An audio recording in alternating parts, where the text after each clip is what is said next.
올 한해 유엔 안보리에 보고된 대북 정제유 공급량이 지난 3년 같은 기간과 비교해 가장 적었던 것으로 파악됐습니다. 하지만 북한의 기름값은 비교적 안정세를 보였는데 이는 북한 경제 침체 상황과 불법 정제유 반입을 비롯해 코로나 팬데믹으로 인한 국경 봉쇄 등 복합적인 원인이 작용한 결과일 수 있다는 분석이 나왔습니다. 오택성 기자가 취재했습니다.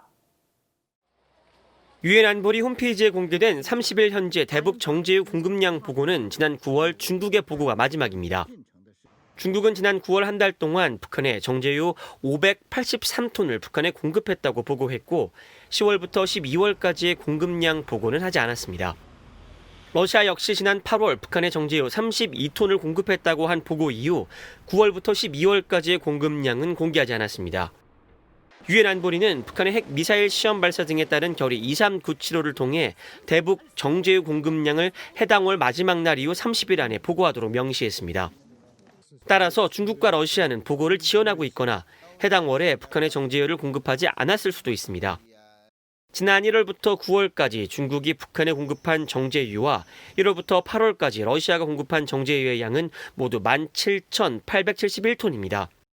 이는 2018년과 2019년 동기간 중국과 러시아가 북한에 공급한 정제유 26,109톤, 42,271톤과 비교했을 때 최대 2만 톤 이상 차이가 나는 양입니다.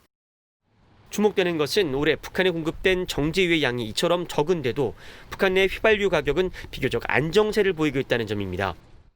일본의 아시아 프레스 통신이 공개한 2020년 1월부터 12월까지 북한의 휘발유 가격은 1kg당 북한 돈 9,100원에서 14,300원 사이입니다.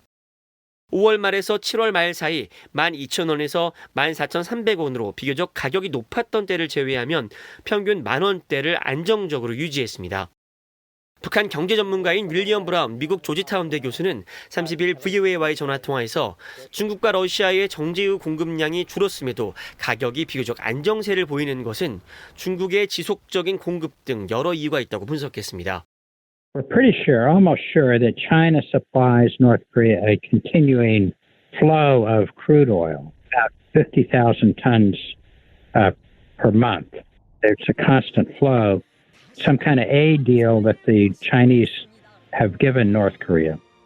브라운 교수는 또 북한 내 휘발유뿐만 아니라 다른 물가 역시 오르지 않았다며 이는 악화된 북한 경제 상황으로 인해 전반적으로 물가가 하락했을 수 있다면서 지속되고 있는 코로나 팬데믹 상황 역시 현재 상황에 영향을 끼칠 수 있다고 설명했습니다.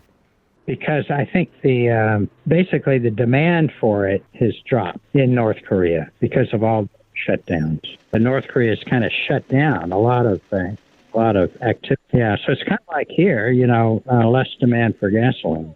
올해 유엔 안보리에 보고된 대북 정제유 공급량을 배럴로 환산하면 약 14만 1,000배럴입니다. 유엔 안보리는 지난 9월 전문가 패널 보고서를 통해 북한이 불법 환적 등을 통해 연간 수입 한도인 50만 배럴을 넘어 최대 160만 배럴의 정제유를 수입한 것으로 추정하고 관련국들의 공급 중단을 촉구했습니다. VOA 뉴스 오택성입니다.